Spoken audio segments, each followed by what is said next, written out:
Namaste, my dear Tekonka family. Hope you're doing great. From past few months, I was getting a lot of DM regarding my bug bounty techniques, tips, and all. So I thought to make few videos regarding my bug bounty journey. So today we will be discussing about the XSS, right? So before that, let me clear you that in this video, I'm not going to explain you about what is this XSS, what are the types of XSS and all. But we will be directly moving forward with pro tips and tricks, and we'll also be discussing about some POC videos of mine, right? We will start with the first one, which is never ever inject XSS payloads directly. So most of the people, what they do is whenever they see a user input, they will directly inject the XSS payloads, right?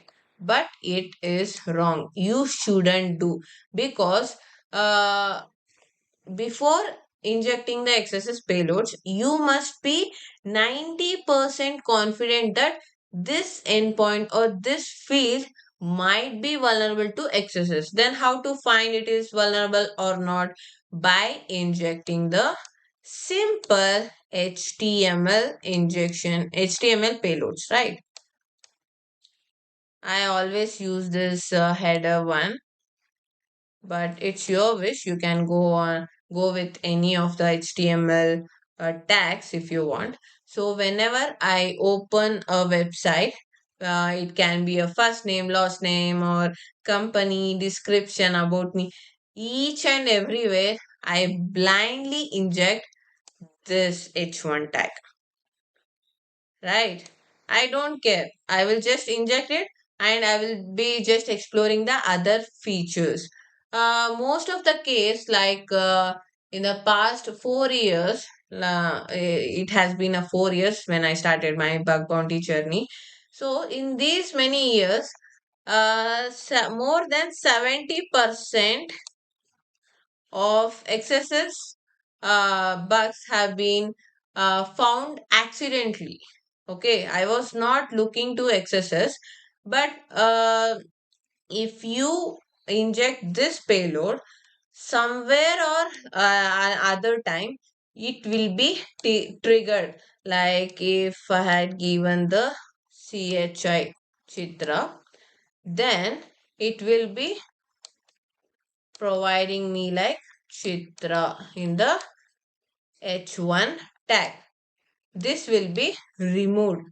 So after I get to know that, oh, okay, HTML payloads are executing, then only the next step will be I will be trying with the XSS payload.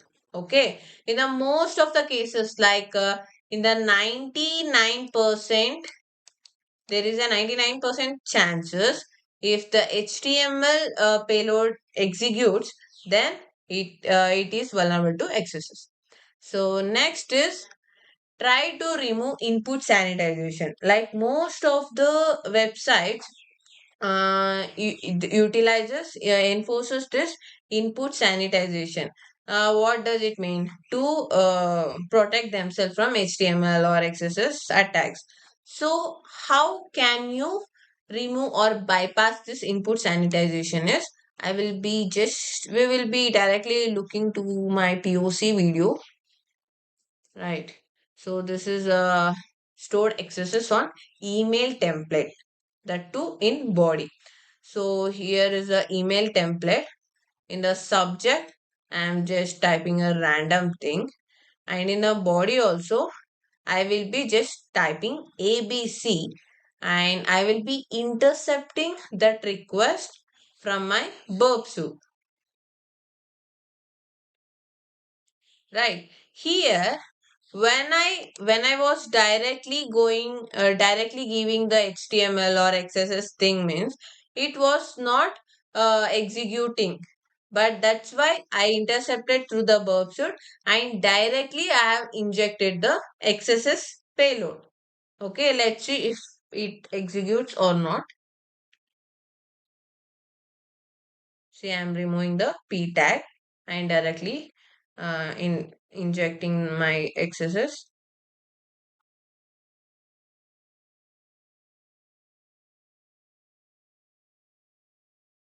Okay, let's see. See, it has been executing. Next is learn about targets firewalls, the web application firewalls. So, okay, you got to know that in this field there is a HTML payload is executing.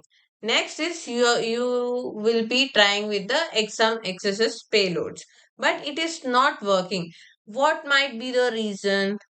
The main reason may be the firewall. So for firewall bypassing payloads is also available in the GitHub. Like you can browse it here. Cloudflare, CloudFront, these all things you can try. Okay.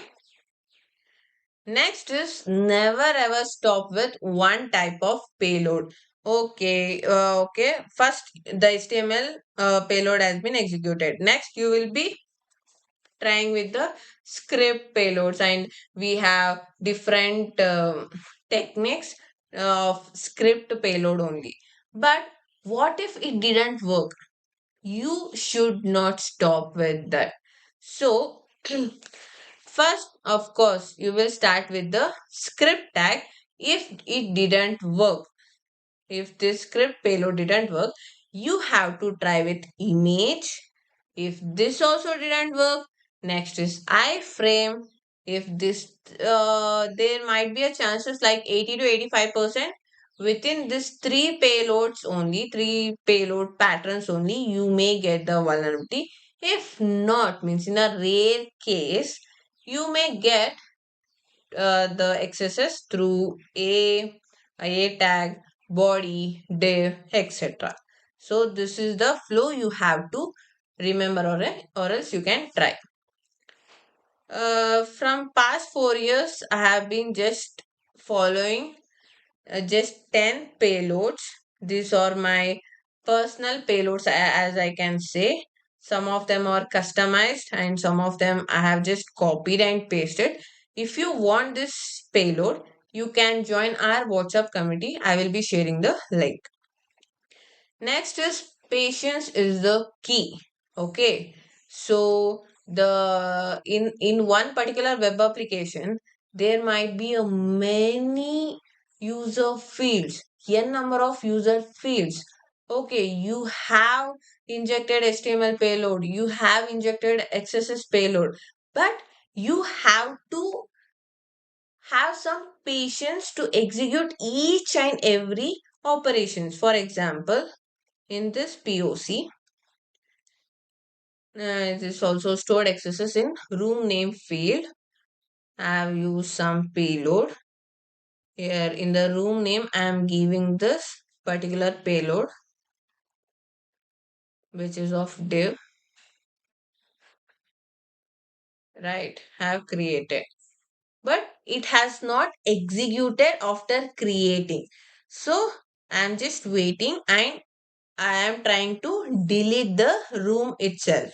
Okay. When I pressed the delete means the stored XSS has been executed successfully. So that's it for today, guys. So please subscribe to our channel